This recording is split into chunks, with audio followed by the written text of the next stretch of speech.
मुंबईमध्ये ज्या schemes redevelop होतील 400 वरून 600 मोठा ऐतिहासिक निर्णय आहे। महसूल मंत्री म्हणून तुमची प्रतिक्रिया काय? हे ऐतिहासिक पाऊल आहे सरकारचं। माननीय मुख्यमंत्री देवेंद्र फडणवीसजी यांना मुंबईतील भाडेकरू नागरिकांनी मोठ्या प्रमाणात निवेदन केले होते की भाडेकरूंना आम्हाला जेव्हा घर मिळतं, जेव्हा आम्ही रिडेव्हलपमेंटमध्ये जातो तर भाडेकरूंना घर देताना 400 फुटापर्यंत नियम होता की मुद्रांक घ्यायचे नाही। पण आता राज्य सरकारने निर्णय घेतला की आता 600 फुटापर्यंत भाडेकरूंना घर दिलं तर आता मुद्रांक लागणार नाही। हा निर्णय मुंबई उपनगरामध्ये संपूर्ण भाडेकरू जे राहतात त्यांच्या अत्यंत महत्त्वाचा निर्णय त्यांच्याकरता आहे। जेवढे भाडेकरूंना घरं मिळणार आहेत त्यांच्याकरता महत्त्वाचा निर्णय आहे। 600 फूटपर्यंत आता कुठलीही स्टॅम्प ड्युटी लागणार नाही। हा निर्णय मुंबईतल्या उपनगरातल्या सर्व भाडेकरूंनी राहणाऱ्या लोकांकरता आहे आणि मला वाटतं एक मोठा दिलासा स्टॅम्प ड्युटीमधनं एक मोठा दिलासा या ठिकाणी भाडेकरूंना घर मिळताना मिळणार आहे। आमचे मुंबईचे नेते आशिष शेलारजी, माननीय प्रवीण दरेकरजी, मुंबईचे सर्व 36 आमदार खासदार या सर्वांनी या मागणीला दुजोरा दिला होता। परवा अनिल परबही या बैठकीला होते। त्यामुळं माननीय देवेंद्र फडणवीसजींनी या निर्णयाला प्रचंड ताकद दिली आणि महसूल खात्याने हा निर्णय घेतला। यामध्ये आता 600 फुटापर्यंत कुठलीही स्टॅम्प ड्युटी लागणार नाही। हा एक महत्त्वाचा निर्णय आम्ही घेतला। दुसरा महत्त्वाचा निर्णय आम्ही घेतला 15/10/2024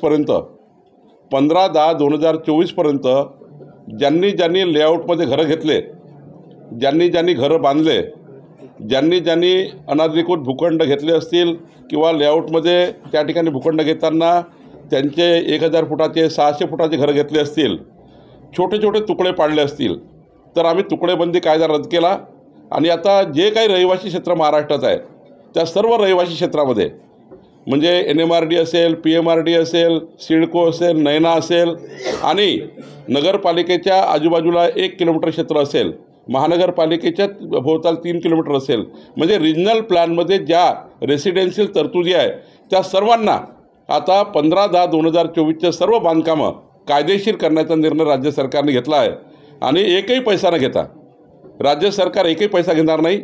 आता रजिस्ट्रेशन सुरू होईल, ज्यांनी प्लॉट घेतले त्यांचं रजिस्ट्रेशन सुरू होईल आणि त्यामुळे 60 लक्ष परिवारांना या निर्णयाचा फायदा होणार आहे आणि राज्यातले 60 लक्ष परिवार जे त्या ठिकाणी अनधिकृत त्या ठिकाणी लेआउटमध्ये बसलेले होते, त्यांचे रजिस्ट्रेशन झाले नव्हते, त्यांना 7/12 मिळत नव्हता, आता प्रत्येक घराला 7/12 मिळणार आहे, रजिस्ट्रेशन होणार आहे। राज्यातल्या 60 लाख परिवारांना 3 कोटी जनतेला या निर्णयाचा फायदा होणार आहे। याला जोडून एक प्रश्न असा आहे, तहसीलदार मोठ्या प्रमाणामध्ये तुम्ही तहसीलदार झालेले आहे आता आणि उपजिल्हाधिकारी सुद्धा मोठ्या प्रमाणात झाले आहे, पण दुसरीकडे निवृत्त उपजिल्हाधिकारी आणि निवृत्त तहसीलदार हे मोठ्या प्रमाणामध्ये कार्यरत आहे, MADC मध्ये आहे, MSRDC मध्ये आहे।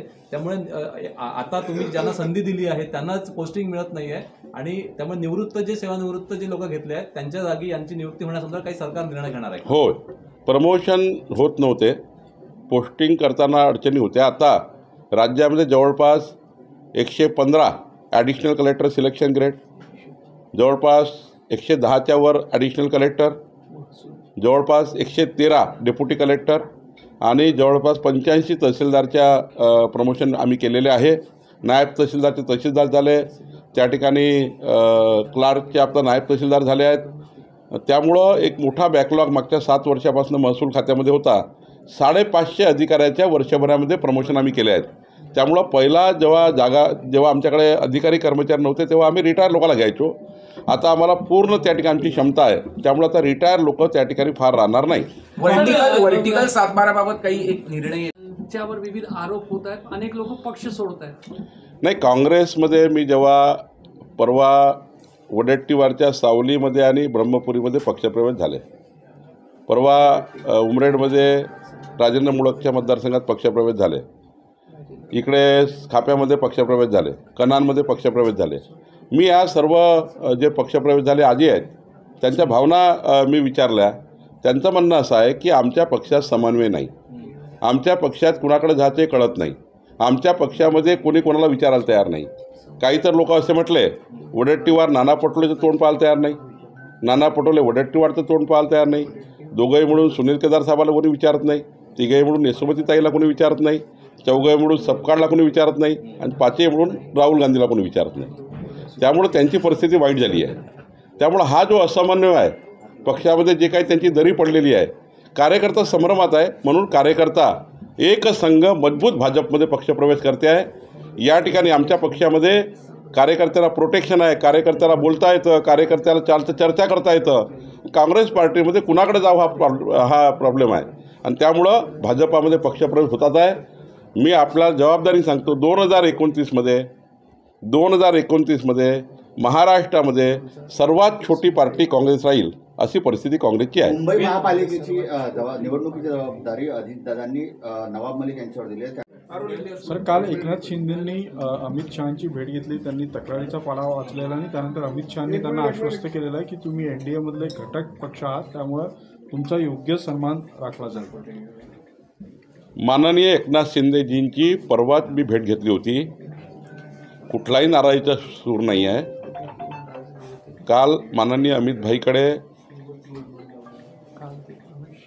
नगरविकास खातं आणि केंद्र सरकारच्या समन्वयाचे काही विषय आणि NDA म्हणून एक महत्त्वाचे नेते म्हणून त्यांनी भेट घेतली आणि आपली हीच NDAची परंपराच आहे की माननीय अमित भाई, माननीय प्रधानमंत्री मोदीसोबत आमचे NDAचे घटक नेते हे महिन्यात, 2 महिन्यातनं, 3 महिन्यातनं एकदा भेटत राहतात.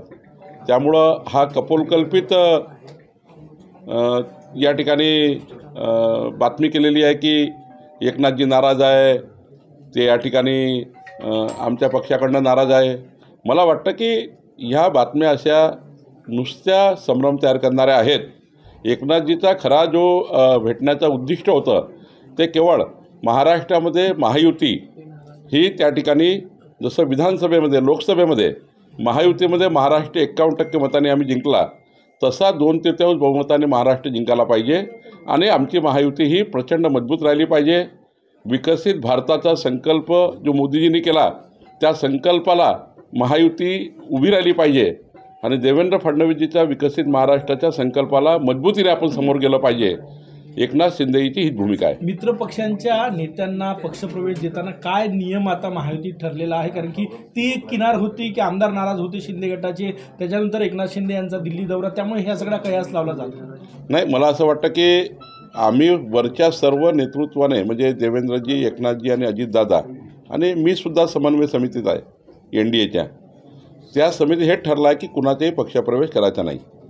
पण लोकल लेवलला जेव्हा तिकीट मिळत नाही, आमचे लोक लढतात, मग त्यांना ऑप्शन आहे एकनाथ शिंदेजीकडे जाण्याचा. आता कामठी विधानसभेमध्ये किमान 10 आमचे चांगले पदाधिकारी एकनाथ शिंदेजीकडे गेले, तिकडं धनुष्यबाण घेतलं. तर आत्ता त्यांना तिकीट मिळालं नाही. 8-8, 10-10 वर्षापासून ते वाट पाहतात आहे. त्यामुळं काही लोक एकनाथ शिंदेकडे, एकनाथ शिंदेजी काही लोक भाजपकडे, दोघांची राष्ट्रवादीकडे.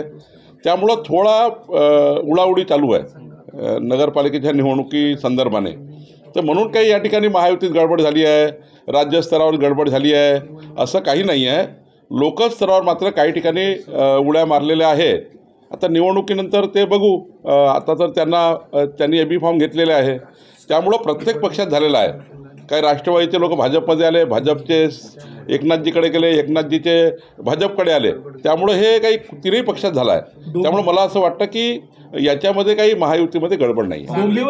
डोंबिवलीमध्ये जो पक्षप्रवेश झाला त्यामुळे रवींद्र चव्हाण यांच्यावर एकनाथ शिंदे नाराज असल्याची माहिती आहे, त्याची तक्रार केल्याची माहिती आहे. नाही, डोंबिवलीचाही पक्षप्रवेश असाच झाला आहे की ज्या ठिकाणी एकनाथजीकडे सीट मिळत नाही असं दिसतं किंवा भाजपकडे सीट मिळत नाही असं दिसतं, त्यावेळी निवडणुकीच्या पूर्वीच त्या ठिकाणी उड्या मारण्याचं काम चालू होतं. काही ठिकाणी आता एखादा कार्यकर्ता पक्षात यायलाच तयार आहे. शेवटी प्रत्येकाचा पक्ष आहे. एकनाथजीला आपला पक्ष वाढवावा लागतो, भाजपला आपला पक्ष वाढवावा लागतो. त्यामुळं या ठिकाणी काही पक्षप्रवेश होत राहतात. पण पक्षप्रवेशामुळे एकनाथजी नाराज होतील आणि ते अमित भाईकडे जातील हे काही खरं नाही आहे. पक्षप्रवेशाबद्दल माझ्याशी, देवेंद्रजीशी आम्ही समन्वय करतो की बाबा बैठकीमध्ये आमचा समन्वय होतो. पण एवढ्या कारणाने काही ते अमित भाईकडे जातील. अमित भाईकडे जाताना महाराष्ट्राची महायुती, देशातलं सरकार, महाराष्ट्रातलं सरकार, डबल इंजिन सरकार महाराष्ट्राच्या विकासाकरता कसं काम करेल आणि NDAचे नेते म्हणून प्रत्येक 2-3 महिन्यातनं माननीय एकनाथजी अमितभाईकडे जात असतात, माननीय प्रधानमंत्री मोदीजीकडे जात असतात, सर्व NDAचे घटक पक्ष जात असतात. मला वाटतं याच्यामध्ये ही केवळ त्या ठिकाणी NDAची नेता म्हणून भेट असावी असं मला वाटतं. ओबीसी आरक्षणाचा वाद सर्वोच्च न्यायालयात आहे, सुनावणी आहे मंगळवारी. तुम्ही मध्यंतरी मध्यस्थी याचिका सुद्धा दाखल केली होती. निवडणुकाच स्थगित होती की काय असं संभ्रम निर्माण झालेला आहे या हे सगळ्या? सर्वोच्च न्यायालयाने असा सवाल विचारलेला आहे की स्थानिक स्वराज्य संस्थांच्या निवडणूक प्रक्रिया पुढे का ढकलत नाही असं. मला असं वाटतं की जो काही सुप्रीम कोर्टाचा निकाल आला 31 जानेवारीपर्यंत सर्व निवडणुका घ्यायच्या आहे. आता निवडणूक आयोगाने राज्य सरकारने जे काही आरक्षण दिलं आहे ते आरक्षण हे 27% OBC आणि सर्व मिळून आरक्षण दिलं आहे.